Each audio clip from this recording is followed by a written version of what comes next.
নমস্কার বন্ধুরা, আমার একটি নতুন ভিডিওতে তোমাদের অনেক অনেক স্বাগত জানাই।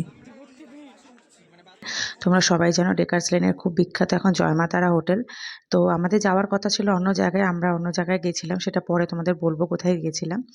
কিন্তু হঠাৎ করে আমাদের ঠিক হলো যে না, ডেকার্স লেনে নেমে একবার এত ভাইরাল দোকান জয়মা তারা, সেখানে একবার ঘুরে আসা যাক। তো সেখানে গিয়ে দেখতেই পাচ্ছ প্রচণ্ড ভিড় ছিল, প্রচণ্ড ভিড়, মানে ওখানে খাবার পাওয়া মানে খুবই মুশকিল হয়ে যাচ্ছিল। আর প্রচণ্ড ব্যস্ততায় তাদের কর্মচারীরা প্রচণ্ড ব্যস্ত ছিল, প্রচণ্ডভাবে কাজ করে যাচ্ছিল।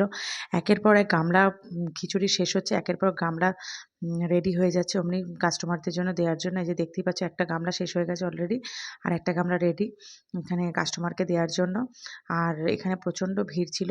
এই যে অরুণদাও দেখছো, অরুণদা মানে আমাদের মানে ছোটোখাটো ব্লগার যারা যাচ্ছে সবাইকে সমানভাবে সময় দিচ্ছে, সবার সঙ্গে সুন্দরভাবে কথা বলছে এবং তারপর দোকানের কিছু কিছু কাজে এখন হাতও লাগাচ্ছে। আগে উনি দোকানে রান্নাবান্না করে তারপরে সবার সঙ্গে কথা বলে।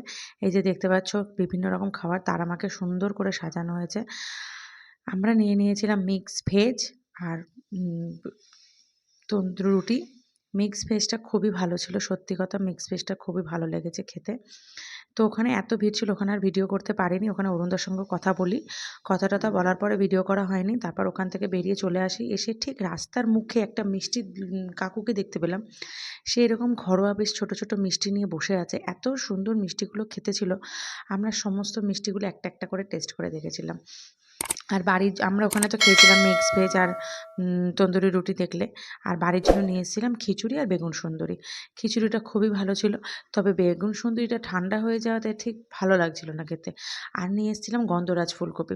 গন্ধরাজ ফুলকপিটা অনেকটা টেস্ট হচ্ছে ওই তোমার চিকেন রেজালা টাইপের, যেমন হয় রেজালার যে মানে টেস্টটা হয় সেটাই, চিকেন ছাড়া যে ফুলকপি দিয়ে আর কি গন্ধরাজ ফুলকপিটা। আর বেগুন সুন্দরীর ওপরে তোমার পোস্ত ভেজে আর একটুখানি জিরে গুঁড়ো ছড়িয়ে এরকম ডেকোরেশন করা আছে, একটু ধনেপাতা ছড়িয়ে বেগুন ভাজার ওপরে। এটাকেই নাম দেওয়া হয়েছে বেগুন সুন্দরী, তবে খেতে ভালো লেগেছে। এটা হচ্ছে ফুলকপি গন্ধরাজ আর এটা হচ্ছে খিচুড়ি, তার সঙ্গে দিয়েছিল ঝুরঝুরে আলু ভাজা, ছোট ছোট পাঁপড়। আর এই যে আমরা বললাম কোথায় গেছিলাম, এটা হচ্ছে আমার ছেলের অন্নপ্রাশনের কার্ড কিনতে গেছিলাম। অন্নপ্রাশনের কার্ড কিনে আমরা ফিরছি, গাড়িতে ছিলাম তখন। আর গাড়িতে ছিলাম, আর এই ফিশ ফ্রাই এটা কেনা হয়েছে, এটা হচ্ছে আমার বোন কিনেছে চিত্তবাবুর দোকান থেকে। তো চিত্তবাবুর ওখানে স্টু খাওয়া হয়নি, ভিড় ছিল এবং তারপর আমাদের অনেক লেটও হয়ে যাচ্ছিলো, তার জন্য আমরা ওখান থেকে পার্সেল করে নিয়েছিলাম ফিশ ফ্রাইটা। দুখানা ফিশ ফ্রাই নিয়েছিলাম, সত্যি খুব ভালো লেগেছে খেতে, সত্যি সুন্দর। Thank you. আবার পরে আর একটা ভিডিওতে দেখা হবে। যদি ভালো লেগে থাকে প্লিজ লাইক করবে ভিডিওটি। নমস্কার।